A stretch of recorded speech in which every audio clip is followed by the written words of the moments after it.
today was clearly a roller coaster. So we're going to go over the overall indices of the stock market. We're going to talk about the Hang Seng Index, which is basically the Dow of Hong Kong.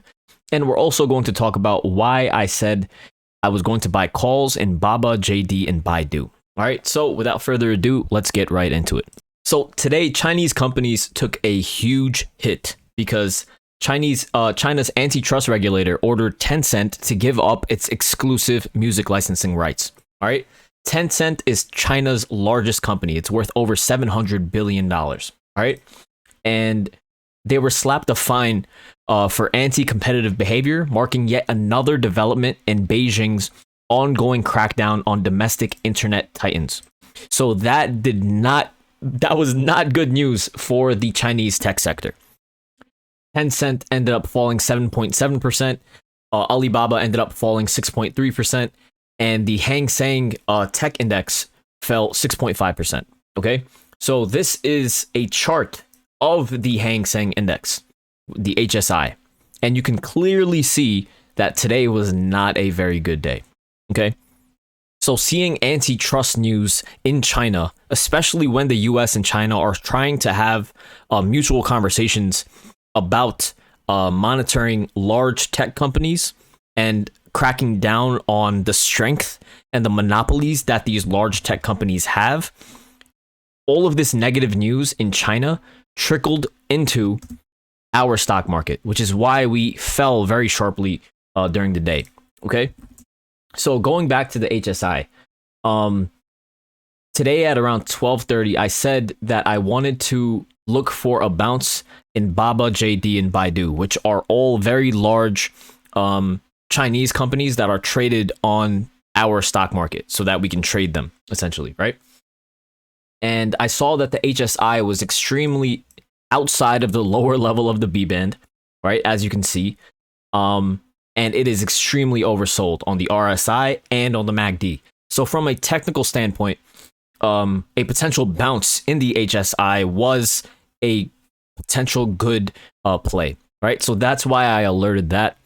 So now you can look at Baba, for example. It opened outside of the lower level of the B band, which was very similar to the IWM a few days ago, which was when we alerted calls over here, right? So Baba, very oversold. RSI oversold, MACD oversold. JD, another very large Chinese company, oversold on the MACD, almost oversold on the RSI, outside of the lower level of the B band. And Baidu, very similar, right? So I was like, buying the bounce is a potential inevitability because we fell so sharply in the HSI and the overall, Chinese tech sector took a huge hit. So you can look at the CQQQ, which is the Chinese QQQ, basically. It's all of the Chinese tech stocks. And look at how disgusting this looks. So this was, a good opportunity to get into calls. That's why I alerted them. And that's really why the stock market plunged during the day. Okay. So now let's take a look at the SPY. So the SPY bounced very, very perfectly off of this uptrend line that we've been monitoring, right? It fell to a low of 435.99, which is right at this level, essentially, right? We bounced off of it and we ended up closing back above 438, which is a very good sign. Now, we're just continuing to trade within this range on the SPY.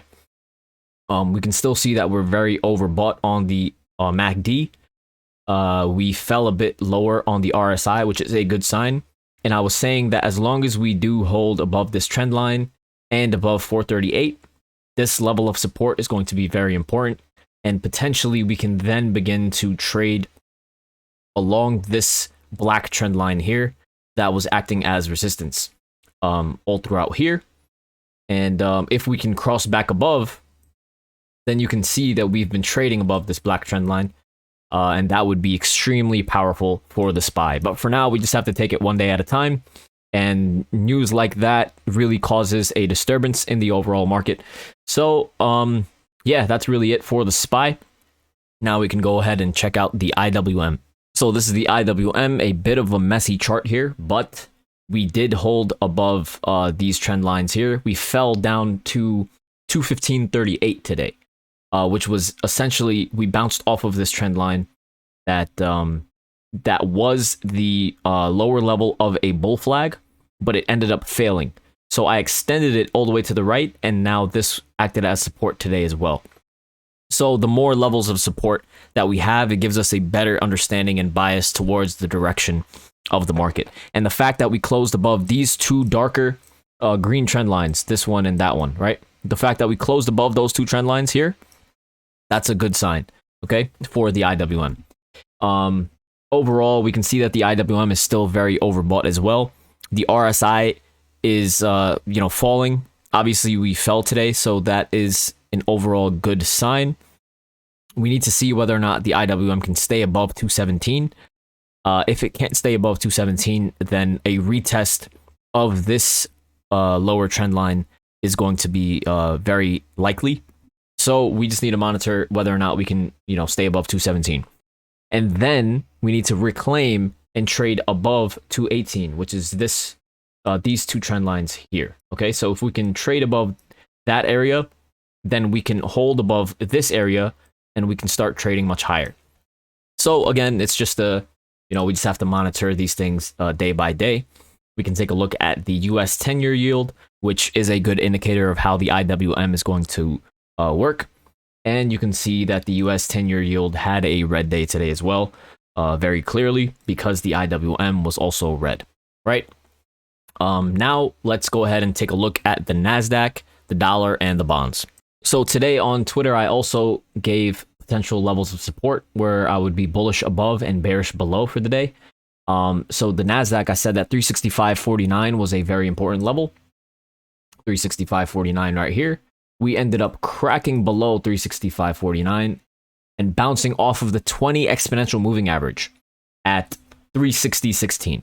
Okay, so if you shorted as we broke down below that trend line, you would have gotten at least 1 point, but it ended up falling 5 points.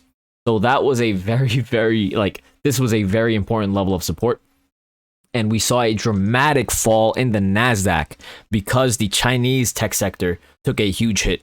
So that hit in the Chinese sector trickled into the NASDAQ. Okay, so now looking at it from a technical standpoint, still the NASDAQ is overbought.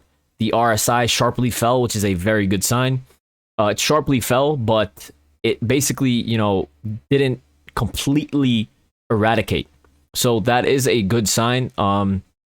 If we can stay above 361.50, that can be a good signal that the NASDAQ will continue on higher and then potentially retest this trend line that failed. And we can see if we can retest it and then reclaim it. So that's really it on the NASDAQ. Let's see first if we can reclaim 365.50. Once we create a support level above 365.50, that would be very bullish. And then it would give us enough foundation to cross on higher. But the fact that we closed below 365.50 isn't the best signal. So we need to see whether or not we can hold above 361.50. If not, then a retest of these lower levels is very possible. That's really it on the NASDAQ. So now what we need to do is actually redraw this Fibonacci level because we did make new all-time highs. Okay, so if we were to connect here, then if this continues falling and we break below 361.50, we can retest this 23.6% fib level at 356.51. Okay, before this level used to be 354, and that's where we closed out on our shorts. But now, since we made new all-time highs, the upper level of the Fibonacci level also increased. So as you can see, it used to be 354, but now it's higher. So that can potentially be a downward target for the NASDAQ. We still need to take into consideration that we are overbought. We need to, get back to oversold condition or create some sort of a foundation. So we're just taking it one day at a time. We need to see whether or not this level of support at 360 or 361.50 can hold. Okay. The 30-year yield had a very green day today, but it didn't translate in the NASDAQ's price movement because China had very, very bad news. Okay. The dollar did not do very well, but you can see that it's oversold on the MACD. It fell on the RSI. We're still in a very bullish uptrend here. This is still bullish overall on the dollar. If we can maintain this uptrend and, still, this is a bull flag, really. So if we can hold above these levels of support at above $92, overall, this is going to be very good. But very clearly, you can see that we closed below. So we need to see if now we can hold above $92. So, yeah, that's really it on the dollar as well. So that should be it for the overall stock market. And now we're going to go over the crypto markets. So yesterday I said that if we crossed and closed above 37,100, which was this trend line here, the blue trend line here, that would be a very, very good signal, right? And that is essentially what we did yesterday. We closed at 37,291. So that is a very good sign. So I said that if we were to close above that level, then we can have a potential close above this green trend line, which when you put it on a log chart, this dark green trend line was the uptrend. And once we broke that uptrend at 41,000, within the same day, we fell all the way to 30,000. Okay. So on a non-log chart, now that same exact level is currently resistance. So today we need to close above 38,100. If we can close above 38,100, that will be a very good signal that Bitcoin and the overall crypto markets can continue bouncing and potentially comfortably trade above this trend line. So now, if we fail to do that, right, and we don't comfortably trade above this green trend line here, what can end up happening is we can fail at this level here. We can end up falling back down to 37,000, at this close level at 37,100. We can retest here, right? Then if 37,100 fails, the next scenario is we're going to retest this blue trend line. So we're going to end up retesting that, okay? So we need to see what scenario plays out, okay? If we can comfortably trade above this green trend line and make new all-time highs, that's great. But, that usually isn't always the case, because currently right now, Bitcoin is very overbought on the MACD.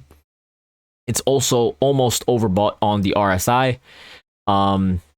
And we are, having trouble at this level of resistance. So we need to see if we can cool down potentially, come back down to these levels of support, create some sort of a foundation. Even if we found, a support at above 36,000 really, and create some sort of a base, that would be a very good signal. And obviously now we have to redraw this Fibonacci level to these highs here. So yes, so if we can, if we can find some sort of a foundation above 36,500, that would be the 38.2% fib level, which is, a good point of people wanting to take profits and finding a support. So yeah, this is really one of the most bullish cases. Falling back down to 36,500 and then creating somewhat of a foundation and then moving on higher. That would give enough time for the MACD to cool off. That would give enough time for the RSI to cool off, and things would look like it can continue in the overall crypto market, right? Ethereum, similar, obviously, to Bitcoin, it had a big move, but currently Bitcoin is the leader. So Ethereum still needs to cross above 2341 comfortably. The MACD is not as overbought, which means that Ethereum still has a lot of room to go potentially. And you can see that the MACD is falling lower on Ethereum, yet Ethereum's price action is moving higher. So if you've been watching my YouTube videos, you would know that that is a very potential bullish signal. All right. So, yeah, that's really it for the overall crypto markets. You can see Litecoin and XLM, doing their thing as well. I hope you guys enjoyed the video. And yeah, that's great. I will see you guys tomorrow. Have an amazing day.